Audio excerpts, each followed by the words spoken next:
देखो last class में हम लोगों ने इस डिराइवेशन को देखा था, relation between electric field and potential. इस डिराइवेशन को देखा था कहाँ से कैसे है, एकदम डिटेल्स में हर एक कॉन्सेप्ट को देखा था और इससे रिलेटेड जो कॉन्सेप्ट था उसको भी हमने ऑलरेडी समझ लिया। ठीक है, सो बोर्ड एग्जाम की PYQ भी सॉल्व किया था, वहाँ पे आप लोग प्लेलिस्ट में चेक कर लेना, डिस्क्रिप्शन बॉक्स में भी लिंक है। आज जो ये क्वेश्चन सॉल्व करेंगे, ये क्वेश्चन भी बोर्ड एग्जाम 2024 में पूछा गया था। ये बहुत ही ज़्यादा कॉन्सेप्चुअल है ये क्वेश्चन। ठीक है, अच्छे से देखना आप लोग। क्या पूछा इस क्वेश्चन में, the electric field in a region is given by, so electric field का वैल्यू हमें कितना देके रखा, दैट इज फैक्टर फॉर्म पे देके रखा 10x + 4 और यहाँ पे I देके रखा। ठीक है, फिर हमें क्या बोला, where x is in metre and E is in newton per coulomb, calculate the amount of work done. तो वर्क की वैल्यू पूछा हमें। ठीक है, वर्क की वैल्यू पूछा कितना होंगे। फिर क्या बोला, in taking a unit charge, जो चार्ज है चार्ज की वैल्यू कितना है, 1 कूलम है, यानी यूनिट चार्ज है। ठीक है, फिर नंबर 1 क्वेश्चन पे पूछा, जो चार्ज है कहाँ से कहाँ तक लेके गया, 5 मीटर से। ठीक है, सो चार्ज को हमने लेके गया 5 मीटर से 0, फिर यहाँ पे 2 10 मीटर, फिर यहाँ पे 0। ओके, फिर क्या बोला कि नंबर 2 केस में बोला हमें 5 मीटर, ओके, और यहाँ पे 0, फिर यहाँ पे 2 कहाँ पे लेके जाने के लिए बोला, 5 मीटर टू 10 मीटर, ऐसा हमें बोला। ठीक है, सो इस पॉइंट से इस पॉइंट तक लेके जाने के लिए बोला हमें। ठीक है, इजी है। अभी देखो इस चीज में कि यहाँ पे जो हमें पॉइंट्स दे के रखे, इन पॉइंट्स को हम लोग कोऑर्डिनेट सिस्टम पे इस तरह से ड्रॉ कर सकते हैं। ठीक है, लेट्स से ये एक X and Y axis coordinate है। ओके, सो 5 मीटर कहाँ पे होंगे, इस पॉइंट को हमने कह दिया 5 मीटर। ठीक है, इसको हमने कह दिया 5 मीटर और इसको हमने कह दिया 10 मीटर। इस तरह से इस लाइन को एक्सटेंड भी कर सकते हो। सो इस पॉइंट का नाम दे देते हैं कुछ A पॉइंट और इसका नाम दे देते हैं B पॉइंट, तब आसान रहेंगे चीज़ें, है ना, नामकरण कर लेने से। तो यहाँ पे इस पॉइंट का नाम भी A होंगे क्योंकि सेम पॉइंट है, 50 50 है ना, तो इस पॉइंट को हम लोग C नाम देते हैं। ओके, सो पहले हम लोग इसको कर लेते हैं, फिर बाकी इसको देखेंगे। A पॉइंट 5 मीटर 0 पे है ना, तो A पॉइंट 50 पे है, यानी इस पॉइंट को हम बोलेंगे A पॉइंट। ओके, और इसका कोऑर्डिनेट है 50, यानी y पे 0 जाना है, x पे 5 जाना है। ठीक है, फिर इस B को हम लिख सकते हैं 10 0, यानी आप इसको बोलोगे B, यानी इसको बोलोगे 10, 0, y पे 0 जाना है और x पे यहाँ से यहाँ तक 10 जाना है। तो पहला वाला है that is x, second that is y। ये जानते हो, बेसिक चीज़ है, कोऑर्डिनेट आप जानते हो। ओके, अभी देखो इस केस में चार्ज को कहाँ से कहाँ तक लेके जाने के लिए बोला, A से B तक। ठीक है, सो A से B तक चार्ज को लेके जाएंगे, यानी यहाँ से यहाँ तक चार्ज को लेके जाएंगे। सो ये जो डिस्प्लेसमेंट हुआ dr, इस डिस्प्लेसमेंट को हम लोग बोलेंगे, मतलब इस डिस्प्लेसमेंट के जो डायरेक्शन होंगे यहाँ से यहाँ तक होंगे और इसका वैल्यू को हम लिख सकते हैं यहाँ से यहाँ तक, दैट इज 5। ओके, क्लियर है, इजी। अभी देखो हमें क्या चाहिए, हमें चाहिए वर्क डन की वैल्यू, लेकिन हम लोग निकालेंगे पोटेंशियल। पोटेंशियल मतलब आप बोलोगे वर्क क्यों, वो उसको अभी दिखाई देते हैं। ठीक है, देखो एक्चुअली पोटेंशियल डिफरेंस, यानी जो पोटेंशियल है, पोटेंशियल का फॉर्मूला क्या है, वर्क बाय चार्ज। ये आपको मिला था, potential difference is equal to work by charge, यानी potential equal to work by charge.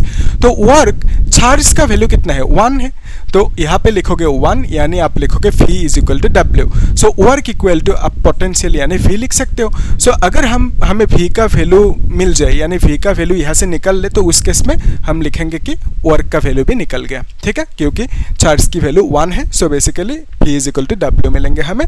So work equal to potential हम लिख सकते हैं यहाँ से। ठीक है, कब लिख पाए, जब चार्ज की वैल्यू 1 देके रखा। ठीक है, यानी इन ए सेंस अगर चार्ज की वैल्यू 1 से ज़्यादा या कुछ अलग होंगे तो हम लोग V इक्वल टू W नहीं लिख सकते उस केस में। ठीक है, तो अभी लिख पाए क्योंकि चार्ज की वैल्यू 1 है, इजी है।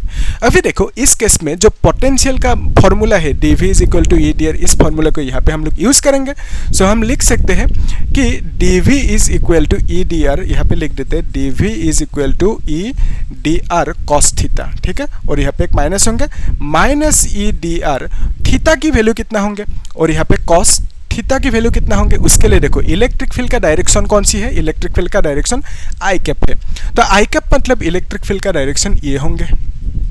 ठीक है, प्लस एक्स एक्सिस की तरफ यानी आई कैप है, जानते हो आप, एक्स एक्सिस मतलब आई कैप। तो इलेक्ट्रिक फील्ड के डायरेक्शन ऐसा है। अभी यहाँ पे डीआर की डायरेक्शन कौन सी है, यही है। सो दोनों सेम डायरेक्शन में है कि नहीं। अगर यहाँ पे देखो जो थीटा लेना है ना, किसका किसका बीच में एंगल लेना है, जिसका हमने डॉट प्रोडक्ट लिया, यानी यहाँ पे डॉट प्रोडक्ट किसका लिया, इसका लिया, इसको ही हमने क्या लिखा, E D R cos theta लिखा। तो ई एन डी आर के बीच में जो एंगल होंगे उसे लिखना होगा। सो यहाँ पे देख पा रहे हो ई का डायरेक्शन ये है और डी आर की डायरेक्शन ये है, तो दोनों के बीच में एंगल कितना होंगे, 0 डिग्री, क्योंकि जब भी दो वेक्टर सेम डायरेक्शन में होंगे तब दोनों के बीच में एंगल 0 डिग्री होंगे। ऑपोजिट में होने से कितना होंगे, 180 डिग्री होंगे। ठीक है, देखो यहाँ पे हम क्या लिखेंगे, cos 0, क्योंकि डी आर की डायरेक्शन जो है इलेक्ट्रिक फील्ड की डायरेक्शन वही है, सेम है, सो 0 लिख दिया। सो यहाँ से आप लिख सकते हो E D R. Okay, cos 0 का वैल्यू कितना है, 1 है, सो 1 नहीं लिखने से भी होगा। अभी देखो ये जो माइनस ई का वैल्यू कितना दे के रखा, 10x प्लस 4 दे के रखा। ओके, सो यहाँ पे 10x लिखा प्लस 4 लिखा, और यहाँ पे डी आर की वैल्यू कितना है, यहाँ से यहाँ तक डी आर की वैल्यू हमें 5 पता है, लेकिन हम लोग 5 को डायरेक्टली नहीं लिखेंगे। कैसे लिखेंगे, एक्चुअली देखो आइडिया क्या है कि अगर मैंने देखो यहाँ पे हमने क्या लिया, x लिया है ना, तो अगर यहाँ पे x लिया तो इसको भी हम लोग लिखेंगे यहाँ से यहाँ तक dx। ओके, ताकि बाद में मतलब दिक्कत ना हो। क्यों, क्योंकि यहाँ पे x लिखा, यहाँ पे x है, और यहाँ पे dr लिखोगे तो गलत हो जाएंगे, है ना। सो हम लोगों ने डिस्प्लेसमेंट को पहले dr कहा था, इस बार डिस्प्लेसमेंट को dx कह दिया, कोई दिक्कत नहीं, जो कहना है कहो, लेकिन मिलता जुलता होना चाहिए, है ना। ई में x है और यहाँ पे डिस्प्लेसमेंट में dx लिख दिया इस बार, ठीक है, मिलता जुलता, फाइन। सो यहाँ पे हमने इस बार डिस्प्लेसमेंट को dx लिखा, तो यहाँ पे dx लिख के रखते हैं, तो ये हमें मिला dv। ओके, अगर हमें v चाहिए, v मतलब टोटल पोटेंशियल, dv मतलब क्या है, स्मॉल पोटेंशियल, तो उसके लिए हम क्या करेंगे, टोटल पोटेंशियल के लिए स्मॉल पोटेंशियल को इंटीग्रेट करेंगे। तो इंटीग्रेट मतलब स्मॉल पोटेंशियल को ऐड करना, ठीक है। तो यहाँ पे जितना भी dv होंगे, स्मॉल पोटेंशियल होंगे, सबको ऐड करने के बाद, इंटीग्रेट करने के बाद हमें मिलेंगे टोटल पोटेंशियल v। ओके, यहाँ तक क्लियर है। सो dv की जगह पे हम लोग इतना सा वैल्यू लिख सकते हैं, तो हम लिखेंगे -10x प्लस 4 और यहाँ पे dx लिख दिया, ठीक है। सो रूल के हिसाब से माइनस बाहर आएंगे और यहाँ पे क्या लिखेंगे, 10x। ओके, फिर यहाँ पे प्लस 4, यहाँ पे dx लिखेंगे। अभी जो इंटीग्रेशन कर रहे हो, कहाँ से कहाँ तक करोगे इंटीग्रेशन, लिमिट लगाना होगा ना। तो बेसिकली आप बोलोगे जहाँ से चार्ज को लेके गया, जहाँ तक लेके गया, तो जहाँ से लेके गया उससे उसी मतलब वहाँ से इंटीग्रेट करोगे, जहाँ तक लेके गया वहाँ तक इंटीग्रेट करोगे, यानी 5 से आप 10 तक इंटीग्रेट करोगे। तो यहाँ पे हमने 5 लिखा और यहाँ पे 10 लिख दिया, इसीलिए dx का ये जो dr की वैल्यू था ना, यहाँ पे इसको dx लिख देते हैं, ठीक है, dx, यहाँ पे भी इसको dx लिख देते हैं, यहाँ पे भी इसको dx लिख देते हैं, ठीक है। सो यहाँ पे dr की वैल्यू इसलिए नहीं बिठाया क्योंकि लिमिट में वो कम हो ही जाएगा, ठीक है। देखो, सो 5 to 10 हमने इंटीग्रेट किया, इतना सा मिला हमें। तो अभी इंटीग्रेशन करने के लिए इसको dx को अंदर लेके आते हैं, इससे भी इसके साथ मल्टीप्लाई कर देते हैं, ठीक है। तो बेसिकली हमें मिलेंगे कि v इज इक्वल टू, यहाँ पे कर देते हैं, v इज इक्वल टू हमें मिलेंगे -5 to 10, फिर यहाँ पे 10x मिलेंगे और यहाँ पे dx मिलेंगे, ठीक है। सो ये माइनस से ये प्लस कितना होंगे, माइनस प्लस माइनस होंगे, फिर यहाँ पे इंटीग्रेशन लगाएंगे 5 to 10, फिर क्या लिखेंगे, 4 dx लिखेंगे, ठीक है। तो यहाँ पे 4 dx लिखा। ओके, तो बेसिकली हमने क्या किया, इंटीग्रेशन को मल्टीप्लाई कर दिया, dx को यहाँ पे मल्टीप्लाई कर दिया, अलग अलग कर दिया, सेपरेट कर दिया, ठीक है, इजी है। अभी देखो रूल के हिसाब से जो कांस्टेंट होते हैं ना, कांस्टेंट बाहर आएंगे, ठीक है, इंटीग्रेशन से बाहर आएंगे, यानी जो 10 है दैट इज ए कांस्टेंट, ये बाहर आएंगे।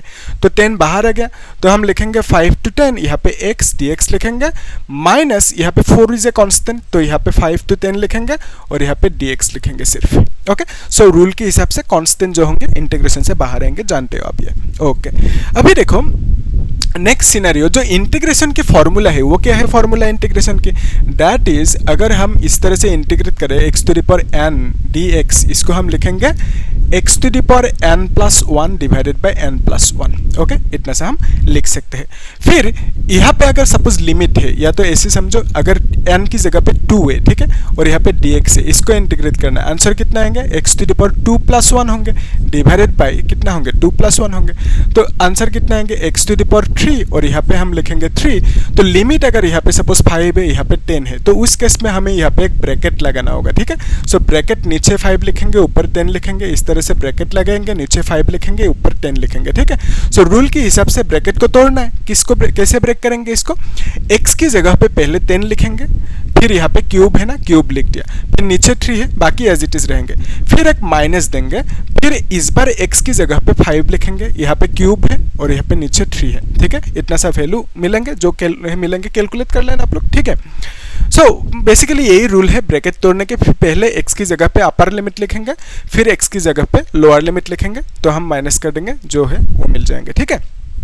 यहाँ पे देखो, इस सिचुएशन में कुछ नहीं है, ऊपर जो x है, x के ऊपर कुछ नहीं है, मतलब 1 है, ऐसे समझ सकते हो, x के ऊपर, है ना। सो यहाँ से हम लिख सकते हैं कि v is equal to -10, okay. x to the power, इसको हम कैसे लिखेंगे, x टू दी पावर 1 + 1 लिखेंगे, है ना। तो 1 + 1 कितना होंगे, 2 होंगे। मैं डायरेक्टली लिख रहा हूँ, अभी 2 लिखेंगे नीचे, यही फॉर्मूला है ना, n + 1। सो n मतलब 1 हुआ इस पर, तो 1 + 1 2 हो गया, और नीचे भी 2 हो गया। फिर क्या लिखेंगे, इस तरह से ब्रैकेट लिमिट लगाएंगे 5 to 10, फिर यहाँ पे -4, यहाँ पे क्या लिखेंगे, dx की इंटीग्रेशन क्या होंगे, x होंगे, और यहाँ पे 5 लिखेंगे, यहाँ पे 10 लिख देंगे, ठीक है। इजी है, देख लो एक बार, मतलब कर सकोगे, लेकिन इजी है तो में प्रैक्टिस करना आराम से हो जाएंगे, ठीक है। मैं एकदम बेसिक से जा रहा हूँ ना। देखो यहाँ पे नेक्स्ट स्टेप, माइनस होंगे, 10 होंगे, फिर यहाँ पे क्या लिखेंगे, रूल के हिसाब से x की जगह पे पहले 10 लिखेंगे, ठीक है। सो यहाँ पे x की जगह, और एक काम कर सकते हो, इस 2 को बाहर लेके आ सकते हो, ठीक है। अगर बाहर लेके आओगे तो आसान रहेंगे चीज़ें। 10 2 को बाहर लेके आया, फिर यहाँ पे हम लिख सकते हैं x², फिर यहाँ पे हम लिख सकते हैं नीचे 5, ऊपर 10, फिर -4। इस बार रूल के हिसाब से x की जगह पे पहले 10 लिखेंगे, फिर -5 लिखेंगे, ठीक है। x की जगह पे एक बार 5 लिख देंगे।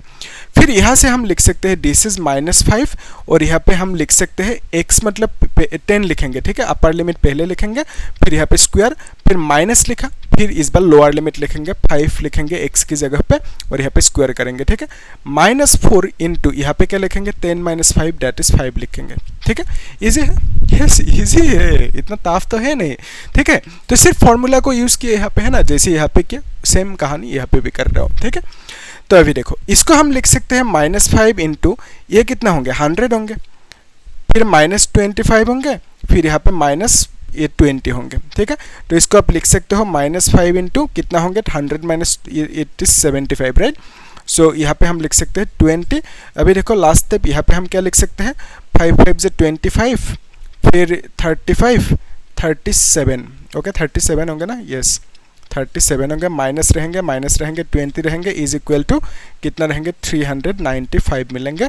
और ये क्या मिला, पोटेंशियल फी का वैल्यू, दैट इज 395 वोल्ट मिला, ठीक है। और हमें मालूम है जो पोटेंशियल था वही वर्क था, है ना। सो पोटेंशियल कितना मिला, 395 माइनस में मिला, और वर्क लिखा ना, बिकॉज ऑफ दैट यहाँ पे हम लोग क्या करेंगे, वोल्ट की जगह पे जूल लिख देंगे, वर्क की यूनिट है जूल, ओके। सो बेसिकली हमें क्या मिला, जो वर्क है, work is equal to potential. क्यों मिला, क्योंकि चार्ज की जो वैल्यू है दैट इज 1 यूनिट देके रखा क्वेश्चन में, बिकॉज ऑफ दैट हमने क्या किया, पोटेंशियल को वर्क की इक्वल लिख दिया, ठीक है। सो v का वैल्यू हमने निकाला इस फॉर्मूला की मदद से, फिर हमने क्या किया, v का वैल्यू को ही वर्क बोल दिया, ठीक है। इजी है। सो इतना सा कॉन्सेप्ट देख लो एक बार, कुछ डाउट है कि नहीं, उसके बाद इस क्वेश्चन को सॉल्व करना, ठीक है। अभी करो ना, मतलब वीडियो को पॉज करके इस क्वेश्चन को सॉल्व करो और मुझे बोला आंसर कितना आएंगे कमेंट सेक्शन में, ठीक है। तब क्लियर होंगे चीज़ें, जो जो समझा अभी ना उसको डाइजेस्ट भी करना है। तो डाइजेस्ट करने के लिए you have to do it yourself, okay. जब खुद करोगे इस क्वेश्चन को तब समझ में आएंगे कि ये कहानी यहाँ पे चल कर रहा है एक्चुअली, ठीक है। ईजी है लेकिन प्रैक्टिस करना होगा, ठीक है, नो उपाय। तो हम लोग बाकी चीज़ें नेक्स्ट क्लास में देखेंगे। आप लोग नेक्स्ट क्लास में एक काम करेंगे, एक मैंने JEE की क्वेश्चन चूज़ करके रखा था, उसको मैं समझाऊंगा, वो कॉन्सेप्चुअल क्वेश्चन है, बिकॉज ऑफ दैट उसको मतलब अच्छे रहेंगे सॉल्व करने से, तो हम लोग करेंगे नेक्स्ट क्लास में। तो आप लोग चैनल को सब्सक्राइब करके रखना, लाइक करना और शेयर भी करना, ठीक है। Thank you.